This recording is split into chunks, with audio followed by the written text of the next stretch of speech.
जहाँ पे बंद हो गई थी civil discipline and fair system पे, यहाँ से हम कंटिन्यू करते हैं। वहाँ पे जो क्या होता था, मिलिट्री उनकी बहुत सी फेयर डिसिप्लिन था जो स्किल के बेसिस पे होती थी, हमने अभी ये देख चुके थे हम। दे themselves were subject to strict discipline and were aware of objective of their campaigns. In contrast, the Indian administrators and military officers जो थे वो were appointed on the basis of caste, और इंडियन एडमिनिस्ट्रेटर्स जो थे वो किस basis पे appoint करते थे, कास्ट के बेसिस पे, पर्सनल रिलेशंस के बेसिस पे, इनके बेसिस पे उनको अपॉइंट करते थे। As a result their competence was doubtful and there tended to be rebellious and disloyal. तो वो रिबेलियस निकलते थे और डिसलॉयल निकलते थे, ठीक है।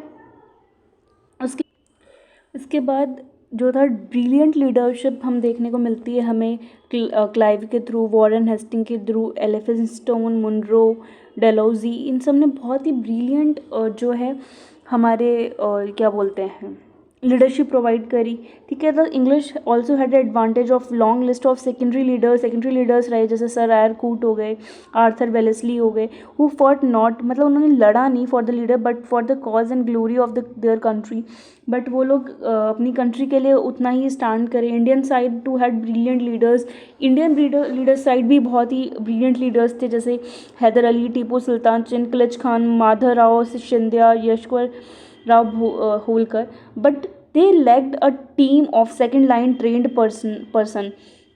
मतलब इनके पास कोई ये नहीं था, हायरार्की नहीं थी कि ये इसको बोलते हैं ना कि रिपोर्ट करेगा, ये इसको रिपोर्ट करेगा, कोई हायरार्की नहीं थी, बट इन्होंने बहुत एक हायरार्की मेंटेन कर रखी थी। Moreover the Indian leaders were as much fighting against one another as against the British. The spirit of fighting for a united cause was not their motivation, thus they often supported the British against neighbouring rulers. The consciousness of India was जो है वो lack कर रहा था।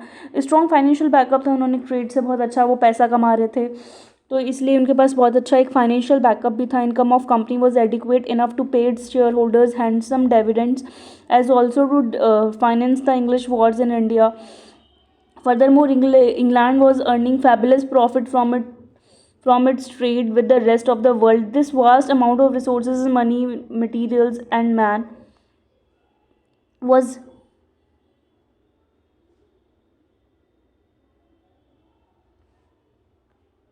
Free nationalist pride था कि an economically thriving British people believing in material advancement and proud of their national glory. उनको बहुत ही प्राउड होता था अपने नेशनल ग्लोरी पे। Face the weak divided amongst themselves. अब ब्रिटिश कॉन्क्वेस्ट आएगा, सबसे पहले बंगाल की हम बात करेंगे। तो Bengal on the eve of British conquest, उस टाइम जब ब्रिटिश आ ही रहे थे तो बंगाल की अभी सिचुएशन क्या थी। तो बंगाल एक रिचेस्ट प्रोविंस था मुगल एम्परर का, इंक्लूडिंग जिसका आज प्रेजेंट डे बांग्लादेश भी इंक्लूड है, and its nawab had authority over the region constituting present day states जैसे कि बिहार है और उड़ीसा है। Exports from Bengal to Europe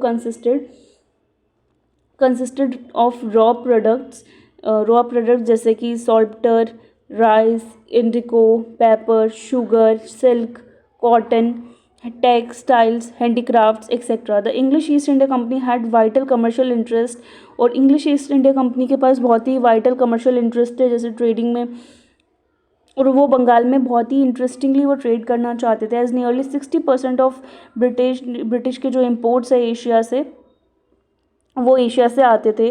consisted of goods, और मतलब ये बोलना चाह रहे कि 60% जो था, कहना ये चाहते हैं कि जो इतना भी ब्रिटेन में इम्पोर्ट होता था वो एक तो एशिया से होता था, और एशिया से भी 60%, सिर्फ 60% जितना भी इम्पोर्ट है वो सिर्फ बंगाल से हो रहा है वहाँ पे, ठीक है। इसके बाद में during the 1630s regular contact of the British with Bengal continued when they establish factories. उन्होंने फैक्ट्रीज़ कहाँ बनाई, बालासोर के अंदर, हुगली के अंदर, कसीम बाज़ार, पटना, डक्का, यहाँ पे इन्होंने फैक्ट्रीज़ बनानी स्टार्ट कर दी। तो by the 1690s the foundation of Calcutta by the English company completed the process of English commercial settlement in Bengal. The company paid a sum of ₹3000 per annum. हमने पढ़ा था कि 3000 एनम ये जो है पे करते थे to the Mughal emperor who allowed them to trade freely in Bengal.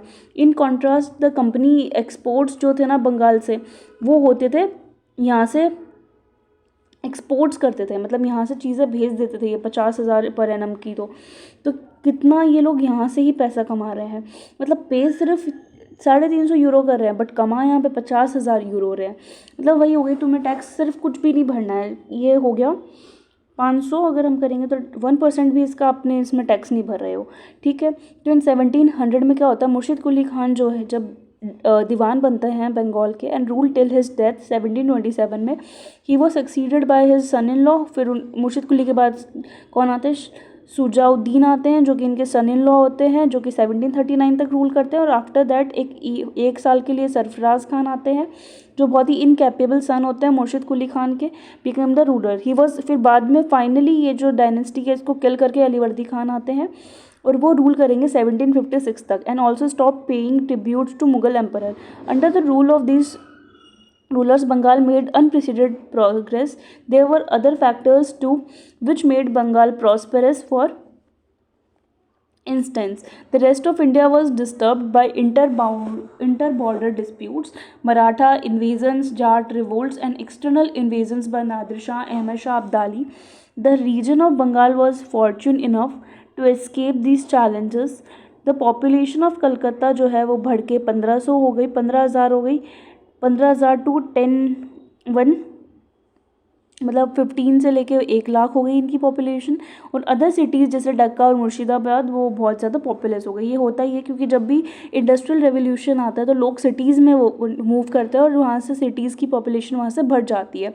Almost all the governors of Bengal strongly resented the special privileges enjoyed by the English company as it meant a huge loss to the provincial exchequer. So the friction जो था ना English commercial interest का और Bengal government का became a chief cause for conflict between the two. During a short period between 1757 and 1765, the power gradually transferred from the Nawab of Bengal to the British. और यहाँ पे हम देखेंगे कैसे 57 से 65 में धीरे धीरे कैसे नवाब ऑफ बंगाल से जो पावर होती है वो किसके पास चली जाती है, ब्रिटिश की, और कैसे वो डिफीट करते हैं। अब बात आती है अलीवर्दी खान और इंग्लिश की। तो 1741 में जो अलीवर्दी खान जो थे वो डिप्यूटी गवर्नर थे बंगाल के, और उन्होंने किसको मारा, नवाब ऑफ बंगाल सरफराज खान को उन्होंने मारा, और अपने आप को क्या बनाया, न्यू सूबेदार ऑफ बंगाल बनाया, by paying a large sum of money to Mughal emperor Mohammad Shah. Alivardi Khan rule 15 साल के, अलीवर्दी खान जो है वो 15 साल के लिए रूल करते हैं, during which he fought of the Marathas से लड़ते हैं वो। The English too took the advantage of the Maratha incursions. English जो है वो एडवांटेज लेते हैं इसका मराठा इनकर्जन्स का बंगाल के अंदर, by obtaining a permission from the Nawab to dig a ditch and throw up a entrenchment around the settlement of Fort William. तो आसपास में सेटलमेंट करना और फोर्ट विलियम को और भी डेवलप करना, उसके लिए ये लोग बिड ले लेते हैं जो वहाँ के सूबेदार थे बंगाल से। Later Alivardi Khan apprehension was drawn to the Carnatic reason.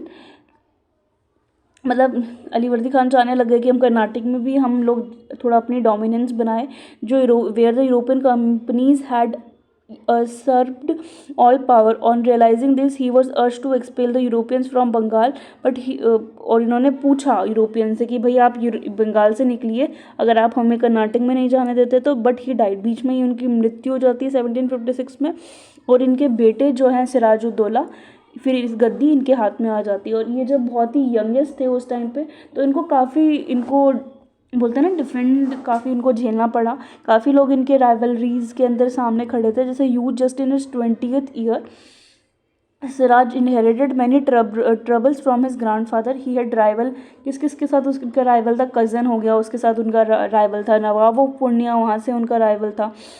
एक उनकी हॉस्टाइल आंट थी मौसी थी घसीटा बेगम, उनके साथ इनका राइवल स्टार्ट हो गया। और एक कमांडर था मीर जाफ़र, वो उसके साथ इनकी राइवलरी स्टार्ट हो गई। There was a dominant group in his court. एक ग्रुप था इनके कोर्ट में, जैसे जगह सेठ थे, ओमीचंद राय, जगह सेठ, ओमीचंद राय, बल्लभ राय दुर्लभ एंड अदर हु हर्ट्स, और उन सब ने भी इनको अपोज किया। To these internal rivals were added the threat to Siraj position from ever growing commercial activity of English company. Impulsive by nature and lacking experience, Siraj जो है वो बहुत ही इनसिक्योर फील करने लगा, and this promoted him to act in ways which proved counterproductive. He defeated, और इन्होंने किसको डिफीट किया, शौकत जंग को, and killed him in the battle. Shaukat Jang हमने देखा था ऊपर कि जो इनके राइवलरी के अंदर थे, पहली बात तो इन्होंने उनका रास्ता साफ किया, उनको एक बैटल में मारा, और घसीटा बेगम को सारी उनकी ट्रेजरी वगैरह सब उनको ले ली और मीर जाफ़र को डिसमिस कर दिया, जो कमांडर था ना उसको हटा दिया उसकी पोजीशन से और मीर मदन को उसकी जगह पे रख दिया। वो एक कश्मीरी ऑफिसर थे मोहन लाल, वो अपॉइंट किए गए ओवरऑल एडमिनिस्ट्रेशन के लिए, जो कि एकदम प्राइम मिनिस्टर की तरह वर्क करे। ठीक है, ये सब तो ठीक था, बट अब इन्होंने एक रास्ता तो साफ किया, लेकिन स्टिल बैटल ऑफ प्लासी हुई। तो कैसे हुई? The officials of the company made rampant misuse of its trade privileges and adversely affected the Nawab finances. और कंपनी क्या कर रही थी अभी, ईस्ट इंडिया कंपनी वहाँ पे बंगाल में जो भी इनको दस्तक मिले थे ना, इनको बहुत ही अब्रप्टली यूज़ करी थी। तो इन यूज़ करने की वजह से क्या हो रहा था, नवाब का जो रेवेन्यू है ना वो इतना अच्छा हो नहीं रहा था। ठीक है, तो इंग्लिश फोर्टिफाइड कलकत्ता, इंग्लिशर्स ने फोर्टिफाइड कर दिया कलकत्ता को विदाउट द नवाब के परमिशन के। तो company further try to mislead him and compounded their sin by giving asylum to political fugitive Krishna Das, जो कि किसका, राय बल्लभ का बेटा था, who had fled with immense treasures against the nawab will. मतलब ये राज वल्लभ जो थे ऑलरेडी इसको पसंद नहीं करते थे नवाब, एक तो इसको असाइलम दे दिया, ऊपर से ना इनके ट्रेड के प्रिविलेजेस को भी अच्छे से यूज़ कर रहे थे ये लोग।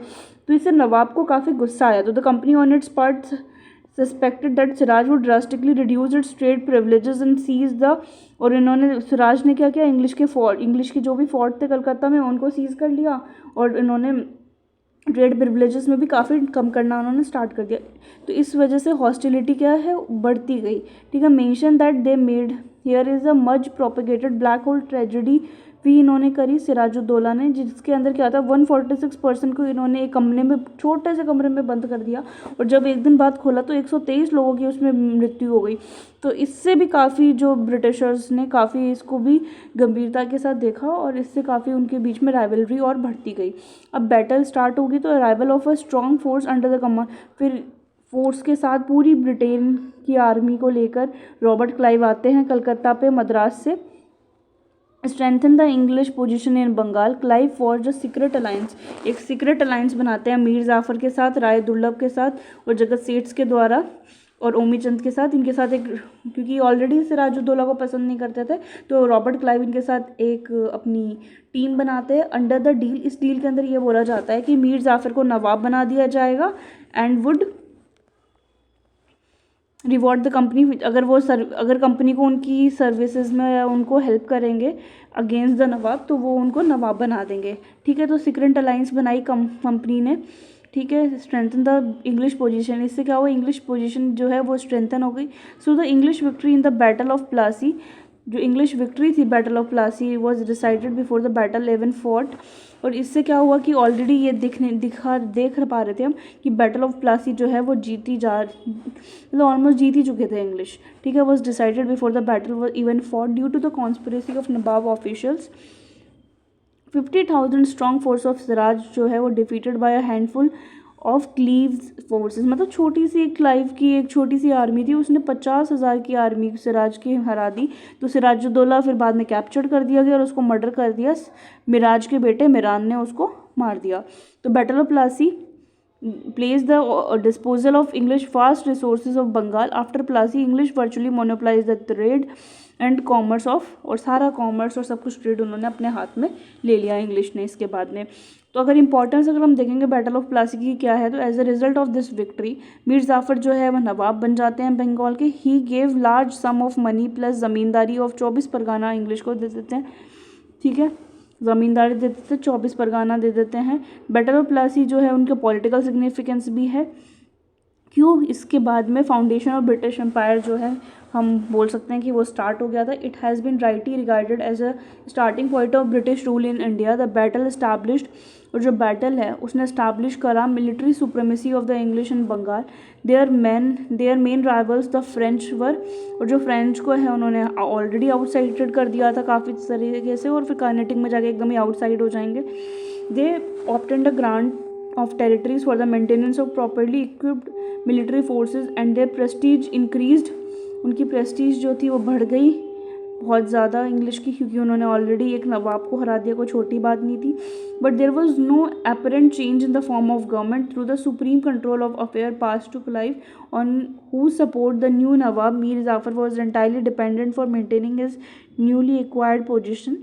अब यहाँ पे क्लाइव ने तो उसको बिठा दिया मीर जाफ़र को, और वो पूरा का पूरा अपने एक्वायर्ड टेरिटरी के ऊपर किसके ऊपर डिपेंड हो गया, ब्रिटिशर्स के ऊपर डिपेंड हो गया. तो सोवरेनिटी तो जो थी ना इंग्लिश की कलकत्ता में, वो हमने देखा कि वो अब कुछ भी वहाँ पर डिसीजन ले सकते थे, और एक रेसिडेंट इंग्लिश का ऑलरेडी नवाब के कोर्ट में उन्होंने बिठा दिया. अब Mir Qasim and the treaty of 1760 क्या होता है, तो इसको हम पढ़ते हैं.